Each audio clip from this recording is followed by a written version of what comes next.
Baik, Assalamualaikum warahmatullahi wabarakatuh. Perkenalkan, saya Anissa Nurul Ainia dengan nomor induk mahasiswa 12130300016. Baiklah, di sini saya akan menjabarkan materi perkuliahan hukum tata negara dari pertemuan 1 sampai pertemuan 7. Baik, pada pertemuan pertama yaitu membahas mengenai pembagian RPS. Selanjutnya pada pertemuan kedua membahas mengenai hakikat ilmu. Pada tahun 600 sebelum Masehi sampai 200 sebelum Masehi di Yunani kental akan mitos atau mitologinya, sehingga muncullah para pemikir atau filsuf yang memiliki tingkat pikiran kritis seperti Socrates, Plato, dan Aristoteles. Ketika lepas dari tahun 200 sebelum Masehi, ada sebuah mitos yang tidak bisa menjawab sebuah pertanyaan, maka dia dikategorikan sebagai logos atau ilmu yang dapat diartikan sebagai, yaitu yang pertama, pengetahuan adalah apa yang kita ketahui dengan panca indera, sedangkan yang kedua, ilmu merupakan pengetahuan yang sistematis atau berdasarkan kajian filsafat ilmu dengan memenuhi 3 indikator, yaitu ontologis, epistemologis, dan asiologis. Selanjutnya itu membahas mengenai pengertian hukum tata negara. Dalam bahasa Inggris sendiri, hukum tata negara disebut dengan constitutional law atau state law, yaitu di mana kumpulan peraturan hukum yang mengatur organisasi negara, hubungan antar alat kelengkapan negara dalam garis horizontal atau vertikal, atau yang dimaksud dengan hubungan antar warga negara dengan negara atau pemerintah, kedudukan warga negara, dan hak asasinya.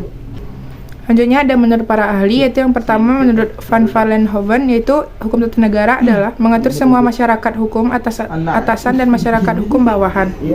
Yang kedua, Scotland, yaitu mengatur organisasi daripada negara. Dan yang ketiga ada Orek, yaitu kewajiban sosial dan kekuasaan pejabat-pejabat negara. Dan yang terakhir ada Kusuma Pujo Sewojo, yaitu membentuk negara sebagai bentuk pemerintahan dan hierarki. Selanjutnya ada ruang lingkup hukum tata negara. Yang pertama ada organisasi negara, itu membahas mengenai bentuk negara, bentuk pemerintahan, sistem pemerintahan, lembaga-lembaga negara, dan lainnya.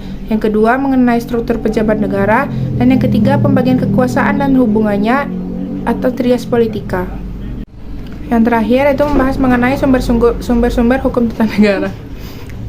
Yang pertama, hukum internasional yang telah diartifikasi menjadi hukum nasional. Yang kedua, peraturan perundang-undangan tertulis, wujudnya adalah berbentuk undang-undang, peraturan pemerintah, serta perjanjian.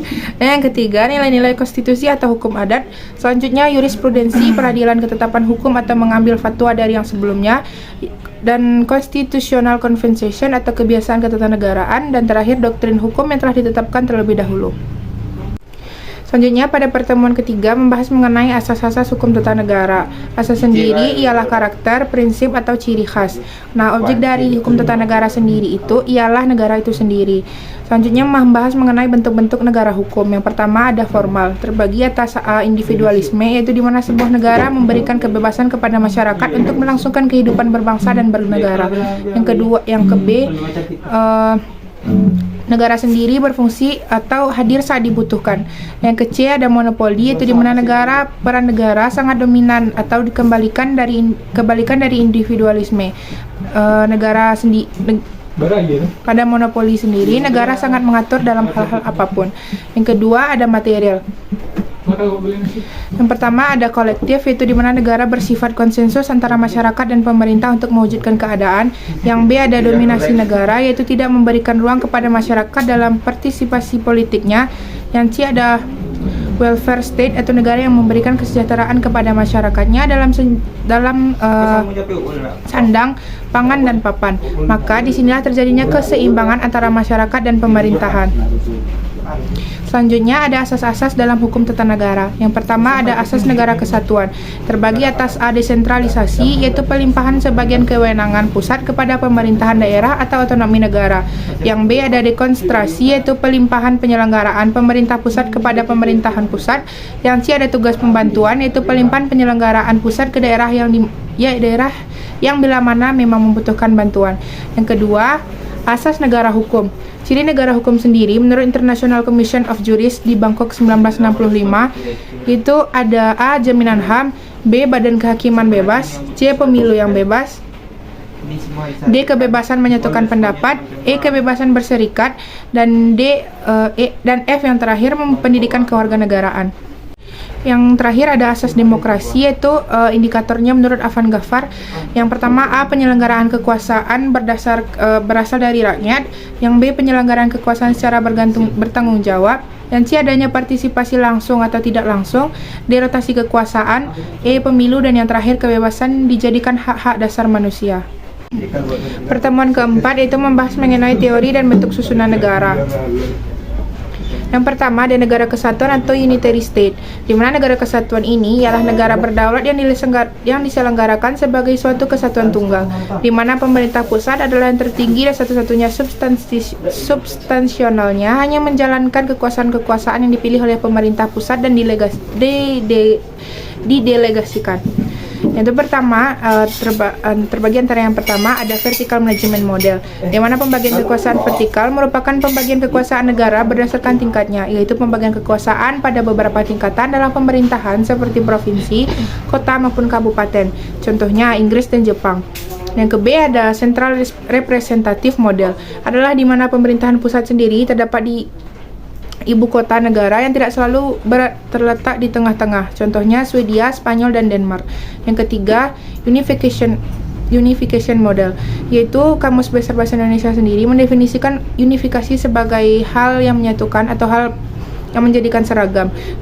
Unifikasi sendiri sebagai proses penyempurnaan pembinaan hukum nasional antara lain dengan jalan pembaharuan kodifikasi dan hukum. Contohnya adalah Belanda. Dan yang terakhir ada mixed model, yang sebagai contoh negaranya ialah Perancis. Yang kedua ada negara bagian, di mana negara bagian sendiri merupakan suatu wilayah pusat administrasi tingkat pertama dari suatu negara federal atau negara berserikat. Banyak negara yang memiliki konstitusi federal memiliki wilayah pusat ini, yang kadang disebut negara bagian, tanah atau wilayah. Yang A, perasaan sebangsa di antara kesatuan politik yang hendak membentuk federasi. Yang B, keinginan untuk membentuk ikatan yang terbatas. Karakternya sendiri, yang pertama yaitu A, suatu wilayah negara dibagi atas negara-negara bagian. Yang B, kedaulatan ganda. C, hubungan antara pemerintah federal atau pemerintah daerah bersifat koordinatif atau kooperatif, itu di mana kewenangan bersifat eksklusif, susunan pemerintahan, kewenangan untuk menetapkan perpajakan, kebutuhan kerjasama amat minimal. Selanjutnya pada pertemuan 5 itu membahas mengenai bentuk dan sistem pemerintahan. Yang pertama bentuk-bentuk pemerintahan. Yang satu ada autokrasi, di mana kekuasaan tunggal seperti raja atau diktator yang tidak dapat diganggu-gugat, atau kerajaan seperti kerajaan atau kekaisaran.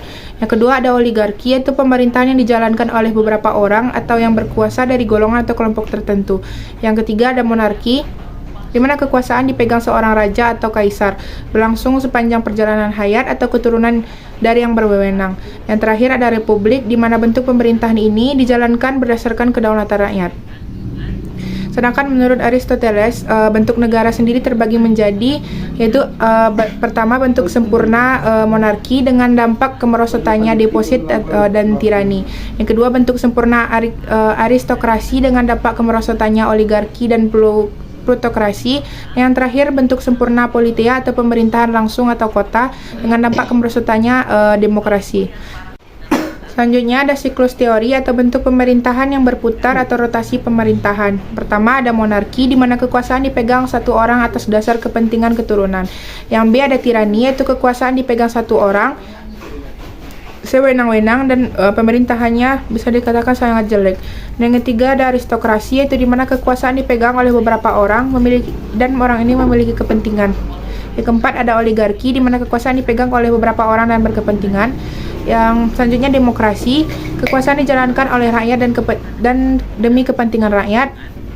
Selanjutnya ada holocracy, yaitu di mana masing-masing orang ingin berkepentingan mengatur dan memerintah secara bebas. Yang kedua ada sistem pemerintah menurut Mahfud MD, yaitu sistem hubungan dan tata kerja antar lembaga-lembaga negara. Yang A ada presidensial, itu di mana pertama kepala negara menjadi kepala pemerintahan atau eksekutif. Yang kedua pemerintah tidak bertanggung jawab kepada parlemen atau DPR, atau parlemen dan pemerintahan adalah sejajar. Yang ketiga menteri-menteri diangkat dan bertanggung jawab kepada presiden. Yang keempat eksekutif dan legislatif sama-sama kuat. Yang B ada parlementer, di mana yang pertama kepala negara tidak berkedudukan sebagai kepala pemerintahan karena ia lebih bersifat simbol nasional atau pemerintah bangsa. Yang kedua pemerintahan dilakukan oleh sebuah kabinet yang dipimpin oleh seorang perdana menteri. Yang ketiga kabinet bertanggung jawab kepada dan dapat dijauhkan oleh parlemen melalui mosi Dan yang keempat kedudukan eksekutif atau kabinet lebih rendah dan bergantung kepada parlemen. Selanjutnya pada pertemuan ke-6 itu membahas mengenai negara autokrasi dan demokrasi modern. Yang pertama ada autokrasi modern, di mana suatu bentuk kekuasaan tunggal dengan karakter sebagai berikut. Yang pertama memiliki sistem satu partai atau tunggal, yang dimana membatasi kekuasaan yang lain atau pihak lain yang dianggap dapat menjadi kompetitornya. Yang kedua menghimpun kekuasaan sebesar mungkin kepada tangan negara. Yang ketiga organisme yang dapat dianggap sebagai suatu kesatuan yang mempunyai dasar-dasar hidup serta kehidupan yang mempunyai kepentingan sendiri. Yang keempat, penentuan wakil rakyat dan dominan penguasa, dan yang terakhir eksekutif dominan. Negara-negara penganut autokrasi modern antara lain Fasisme Italia, Nazisme Jerman, Komunisme Uni Soviet. Yang kedua ada demokrasi modern. Demokrasi modern sendiri ialah bentuk demokrasi pemerintahan, di mana lebih mementingkan kedaulatan rakyat yang diimplementasikan ke dalam bentuk peraturan perundang-undangan. Demokrasi modern sendiri memiliki karakter sebagai berikut. Yang pertama, sistem multipartai. Kedua, penyelenggaraan kekuasaan rakyat. Ketiga, kumpulan atau kesatuan daripada individu. Artinya, di mana individu sendiri memiliki peranan penting yang harus menentukan dan mengusahakan kebahagiaan serta kesatuan negara. Selanjutnya, ada rakyat memiliki kendali penuh dalam penentuan wakil penuh.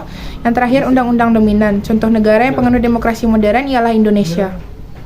Yang terakhir pada pertemuan ke-7 itu membahas mengenai teori pembagian kekuasaan dan lembaga-lembaga negara.